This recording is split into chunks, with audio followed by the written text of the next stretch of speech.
चाचा जी के बगल में हमारे पिताजी बैठे हुए हैं। पिताजी के सामने में चाचा जी को प्रणाम करने में हमको शर्म होता है। आप कहिए कि पिताजी यहाँ से चले जाएंगे, हम चाचा जी को प्रणाम कर लेंगे। इंदर सिंह बोला। हाँ, बात तो बिल्कुल सही बोला। सही बोला। हाँ, 10 क्लास का स्टूडेंट है ना, पढ़ा लिखा है ना, और सिर्फ पढ़ा लिखा विद्यार्थी को शर्म होता है ना अपने सब।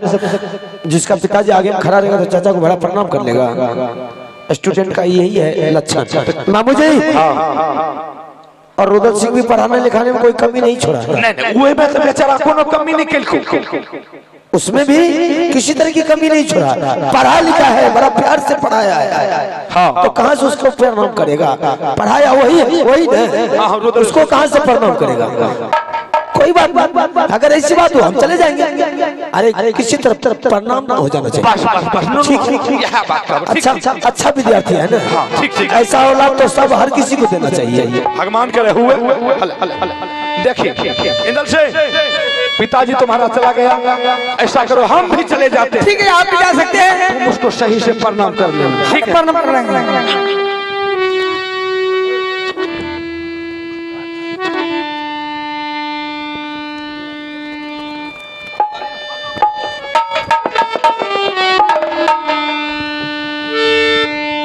दुलारा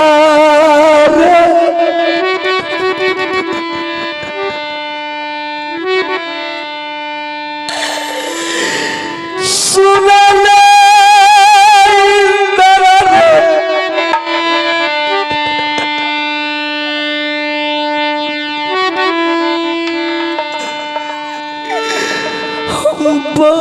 बाबुआ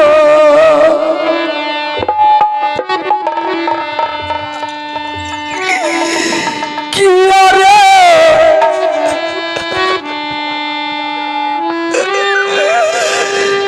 गलतिया बेटा रे कल कौचा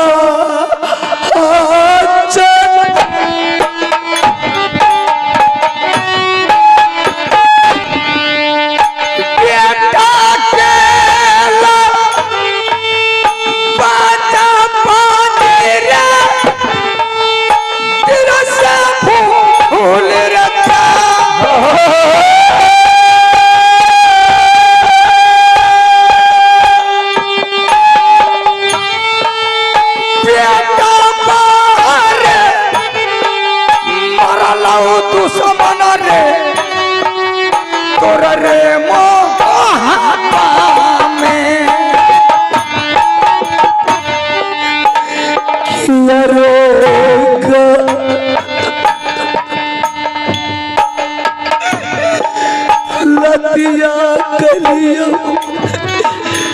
बाबू रे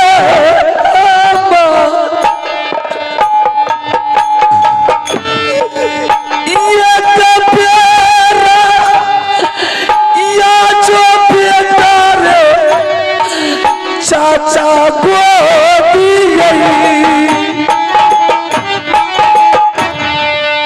बेटा के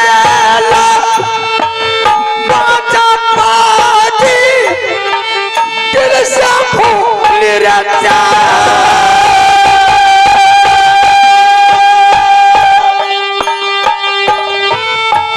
बेटा बहन रसता तोड़ रे गल कई मोहब्बत के ये कबेरा या जो बाबू कोई बेटा नहीं रहा।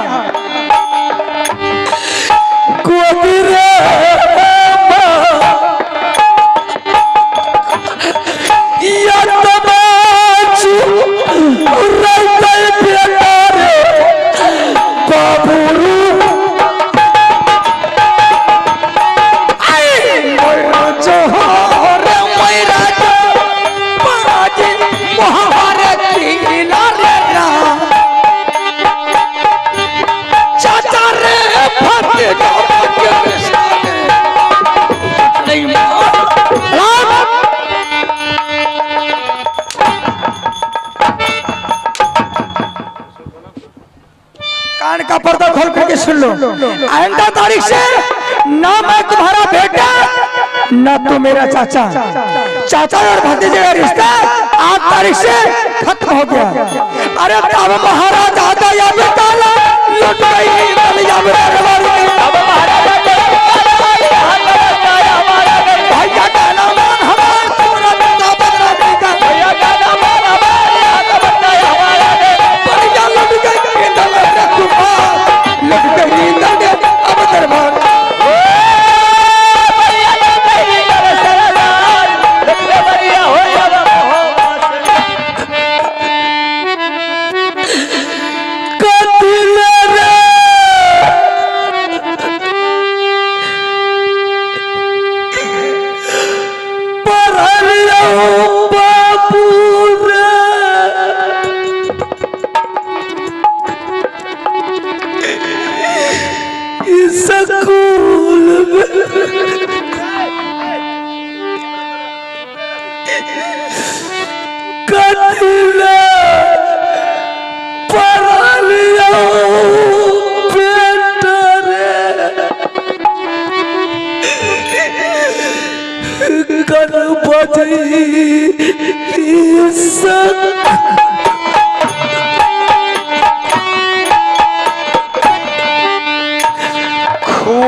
रानी सुनता मेरे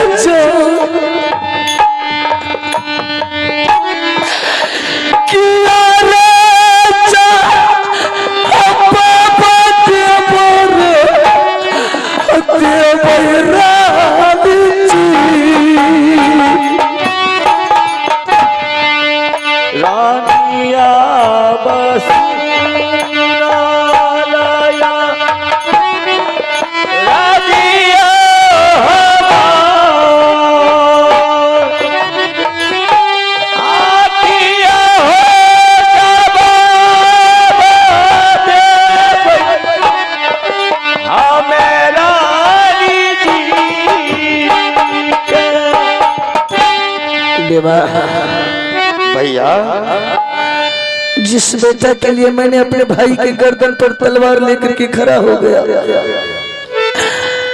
जिस बेटा के लिए मैंने रानी के बदन पर बिजली की कोरा मार मार करके दरबार से महल का रास्ता दिखा दिया, सही बात है जो बेटा ने मेरे बदन पर बिजली का कोरा मार करके अपने दिल की आग को वो बुझा दिया। ऐसा कौन सा गलती देवा हमसे हुआ कि बेटा इंदर सिंह मेरे बदन पर बिजली का कोड़ा चलाया, भरा हुआ सभा में मुझे ठुकरा दिया। यही तो हमको दिमाग में काम कर रहा है कि कैसे कोड़ा चलाया, लाल चलाया। ठीक है देवा, मैं इस समाचार अपने भाभी को बुला करके सुना देता हूँ। भाभी क्या जवाब? ठीक है।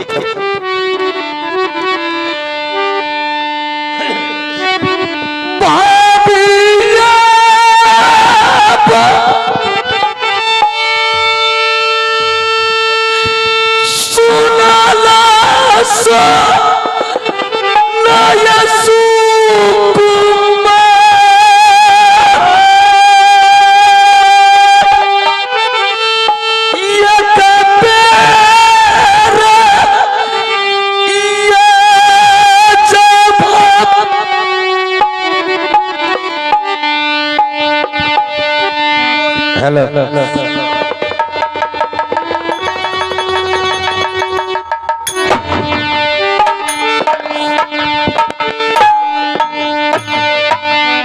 भाभिया बसुना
क्या हुआ देवर जी?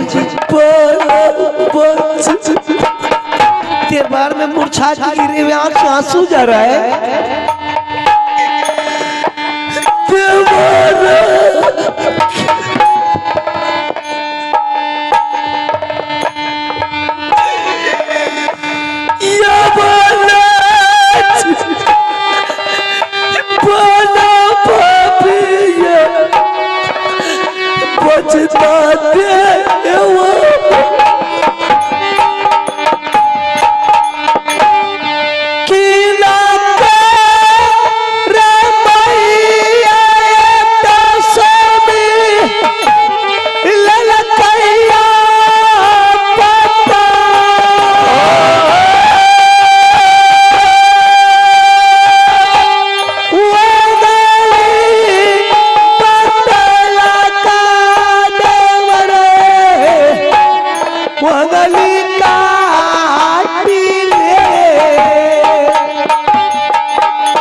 देवा इधर मायूसों से बचा हुआ है।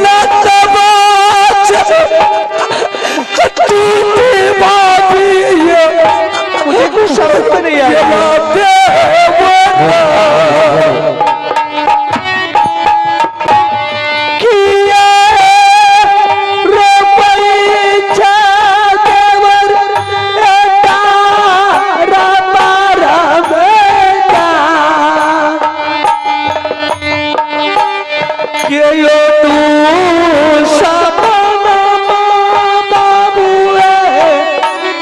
बोलिया काला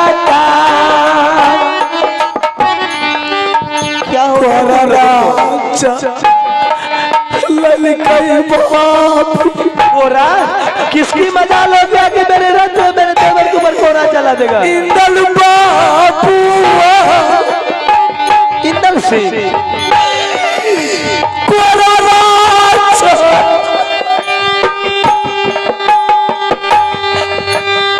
सारे नलायक बेटा तू मर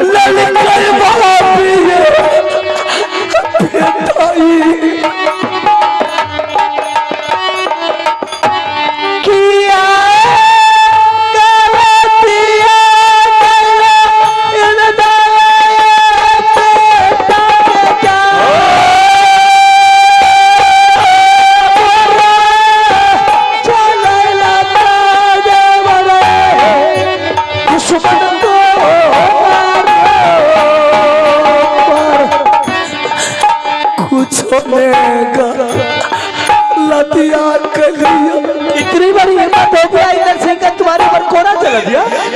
बेटा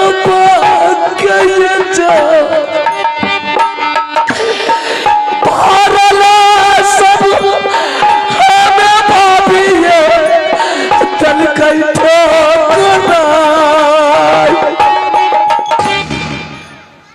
क्या गया इंदल सिंह को सांप तो नहीं छू लिया, खोपड़ी उसका खराब तो नहीं हो गया कि भरी हुई सभा में ठुकरा दिया और ऊपर से कोरा चला दिया। भाभी जी मैंने कोई गलती नहीं किया था इंदल सिंह के साथ। फिर अचानक ऐसा क्यों किया? भाई साहब ने मुझे राजनीति सीखने के लिए कुछ पल के लिए मुझे राज सिंहासन दिया बैठने के लिए। मैंने राज सिंहासन पर बैठने से भाभी इनकार जा रहा था। मैंने सोचा अगर राज सिंहासन पर नहीं बैठेंगे तो मेरे भाई के मन में बहुत बड़ा कचोट आ जाएगा, दिल में चोट लग जाएगा। ये तो सही बात है। मैंने शर्म के मारे भाई साहब के बात को मान करके पल भर के लिए राज सिंहासन पर बैठ गए। उधर से इंदल सिंह आया, सबको प्रणाम किया, मुझे प्रणाम नहीं किया। चलो मुझे प्रणाम नहीं किया कोई बात नहीं है।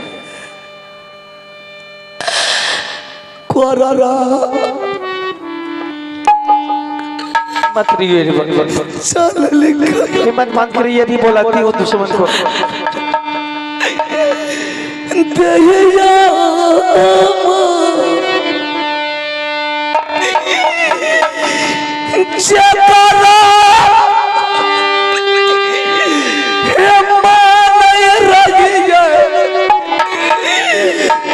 बेटा के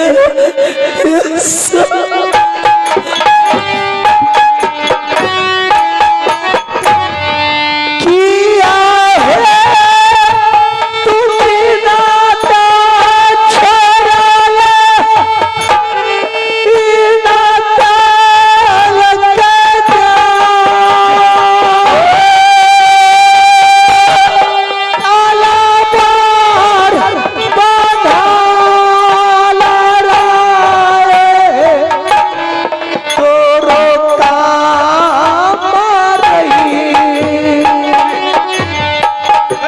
में वो दुश्मन ने तुम्हारे ऊपर कोड़ा चला रहा था, तुम्हारी पास लगी। किसको भैया बोल रहे हैं? तूने 17 टुकड़ा करके दरबार में तू बूटी बूटी कुत्ते को खिला दे। क्या रिश्ता रहा? किसको भाभी करके चलिए चल भाई।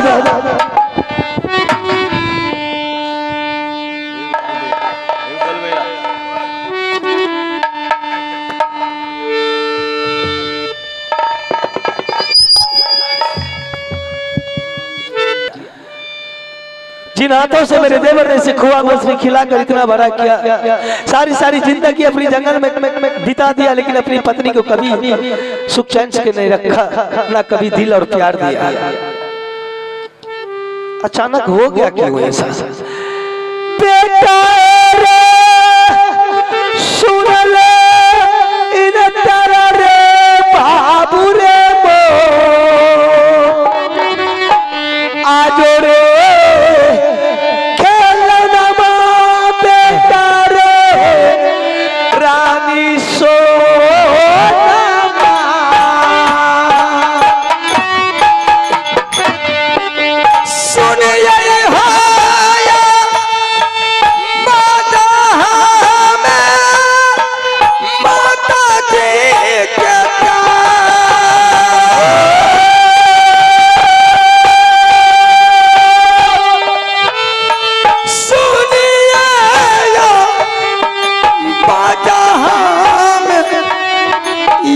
नाम जी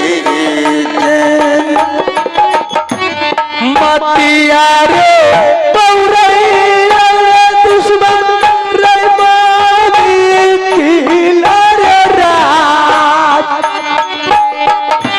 कथिला टकराई रे मुरई देवारा करिया पार नाम माता चरण हमें गेतो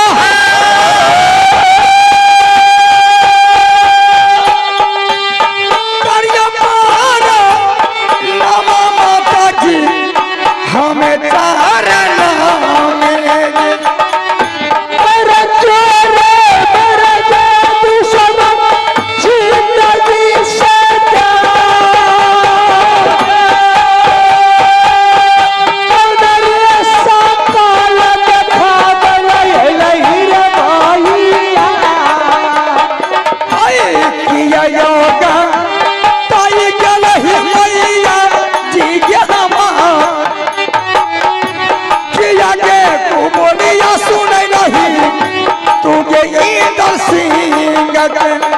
प्रणाम करता कि तू मेरे दिल को जलाता है। क्या हुआ?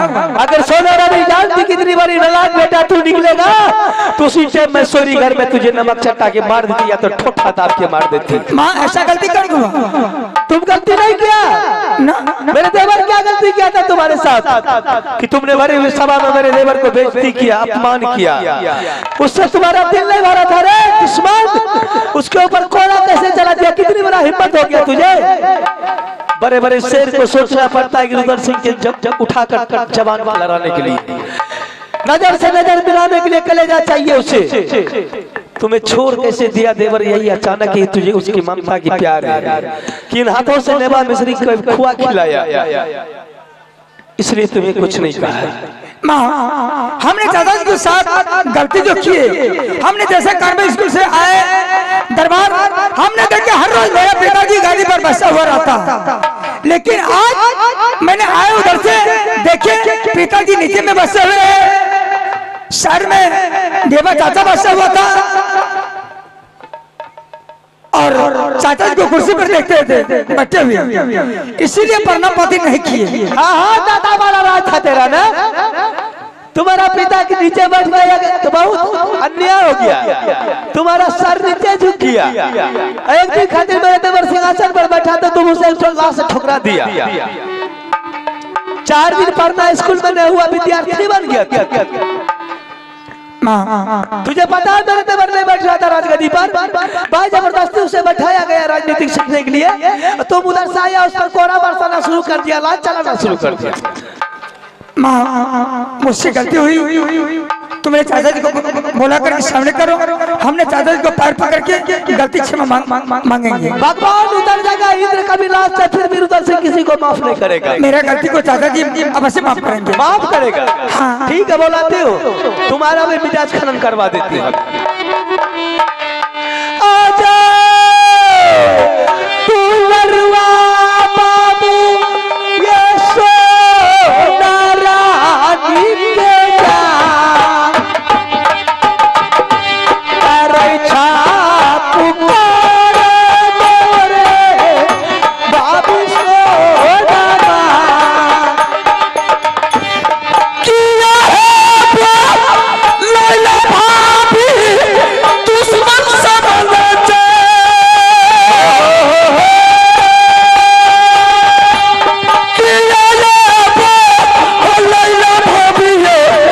दुश्मन के रसमना करिया पार नाम चाचा जी शरण हो तो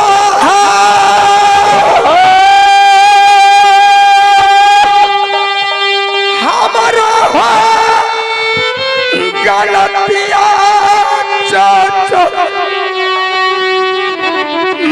भटका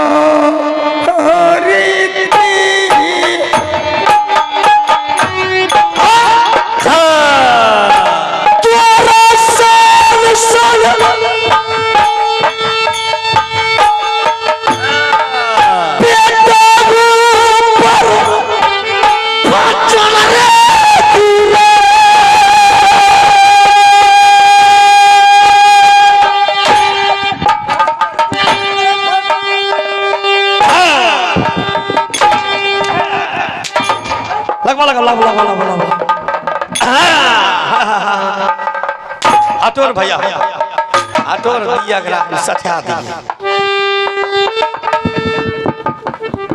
अरे बाबा सबसे पहले मेरा दिया हुआ बस्तर खोल इसके बदन से, जल्दी खोल। किससे टकराया है? शेर से। जल्दी खोल।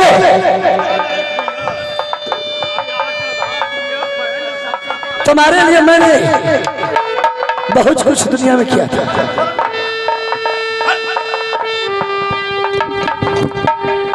कान खोल करके सुन। तुम्हारा जोड़ा बेटा आज बाबू रुद्र सिंह राज महाबा में नहीं लगाया तो राज महाबा का दाना खाना हराम।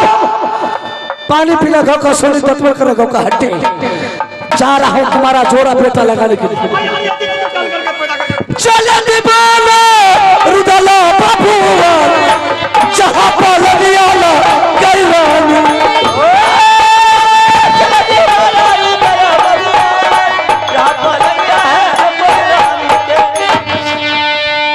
देखिए रुदल से टकराने की क्या नतीजा हुआ तुम्हारा। 10 कोरा लगा सारा खोरा भूल गया होगा।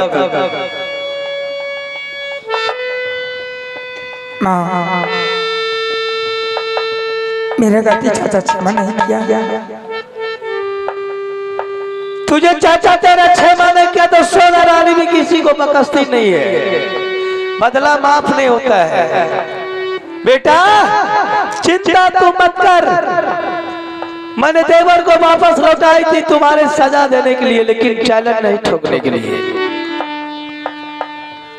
कोई बात नहीं है। तूने नागिन से टकराया है, दुनिया से तूने टकराया रुदल सिंह, तू जीत गया। सोना रानी से टकरा कर तूने थकमा चूर हो जाएगा। तूने मेरे नजरों के सामने मेरे बेटा पर सैकड़ों कोरा बरसाया, मेरे दिल में बिजली छिड़क रही थी, लेकिन मैं अपनी नजर से देख रही थी, इस जुबान को खामोश रखी हुई। तूने मेरे बेटा की कमर कुंडल खोला था, मैं देख रही थी, लेकिन कुछ नहीं बोल रही थी।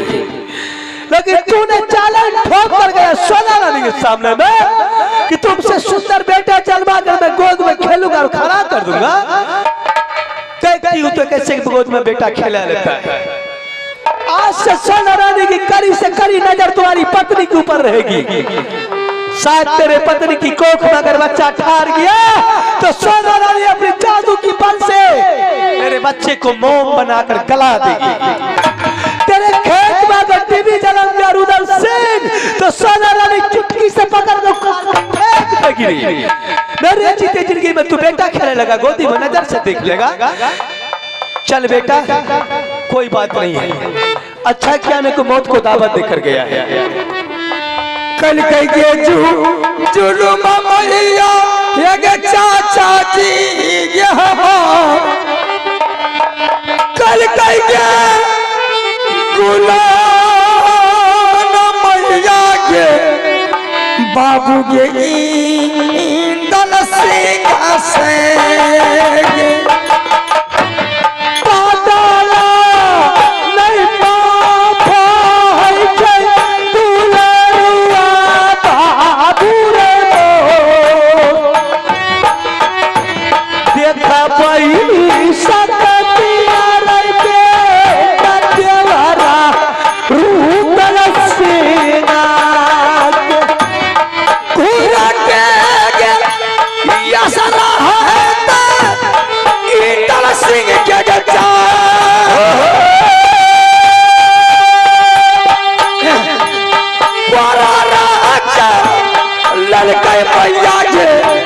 चाचा हमारा के नजरी ने